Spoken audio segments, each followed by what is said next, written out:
Ladies and gentlemen, my name is the United States of America. I was born on July 4th in 1776, conceived in freedom and liberty. And that freedom has brought millions to my shores to cast their economic plight with me. But that freedom has not been cheap. 1 million of my sons have lost their lives in the battlefields of Europe and Asia. Countless families have cried in anguish as they've heard of the loss of a father, a husband, a son or a daughter. But thank God, those lives stood for something. I am big, from the Atlantic to the Pacific, to the northern reaches of Alaska, to the beautiful Hawaiian Islands. I have 3.5 million square miles just teeming with economic opportunity and excitement. I have forests in Oregon, wheat fields in Kansas, oil in Texas, coal in West Virginia. I am the Empire State Building in New York City, the Sears Tower in Chicago, Disneyland in Southern California. I have almost 2.5 million farms that are unequal in productivity on any place on the face of this earth. But if my story is just about fertile land and beautiful cities, you've missed it. Because my story is mainly about people.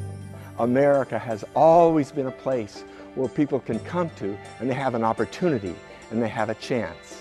From day one, I've accepted immigrants from every country in the world as constitutional equals. To be a Russian, you have to be born Russian. To be a German, you have to be born German. But to be an American, you only have to say, I desire to be an American. America is always the country that people flee to when running from, in hope or hopelessness, some other place. George Washington was my sword. Patrick Henry was my tongue. John Adams and James Madison were my constitutionalists. And Thomas Jefferson was my pen. We hold these truths to be self-evident, that all men are created equal, that they're endowed by their Creator with certain inalienable rights, that among those are life, liberty, and the pursuit of happiness. But my story is also a story of a power that goes out to defend and not to conquer, a power that goes out to protect and not to possess. When I see a defeated enemy, I bind its wounds, I feed its people, I give it billions and billions and billions of dollars to restore itself to a place of honor among the nations of this world. A country's character, after all, is determined by the sum of its splendid deeds. I've abolished slavery. I've lifted countless people out of poverty. I've instituted more humanitarian programs than all the countries of the world combined. Now, if you compare that history with both ancient and contemporary societies, America might not be the best conceivable society, but it just might be the best society that's ever existed on this planet. And just to make sure that our walk conforms to our talk, 150 years ago, we had to fight a civil war.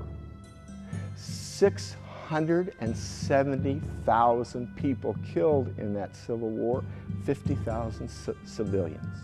You can imagine the sadness of Abraham Lincoln as he makes his way to the Gettysburg battlefield. And he comes upon that battlefield where just days earlier, the year is 1863, right in the middle of the war, days earlier, 50,000 men fell in that battlefield. Our country was broken in half. And he delivers the Gettysburg Address, and he ends it this way. So, we highly resolve that these dead shall not have died in vain, that this nation, under God, will experience a new birth of liberty, and that this government of the people, by the people, and for the people shall not perish from the earth. He was done. The Gettysburg Address is only 272 words long, 10 sentences. It only took him less than 3 minutes to give the address. There was stone silence. Finally, a man raises his arm. Mr. President, I have a question.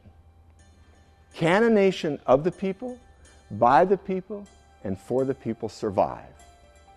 And Abraham Lincoln answered, I don't know how history is going to speak on America, but I do know that Americans were born to be free.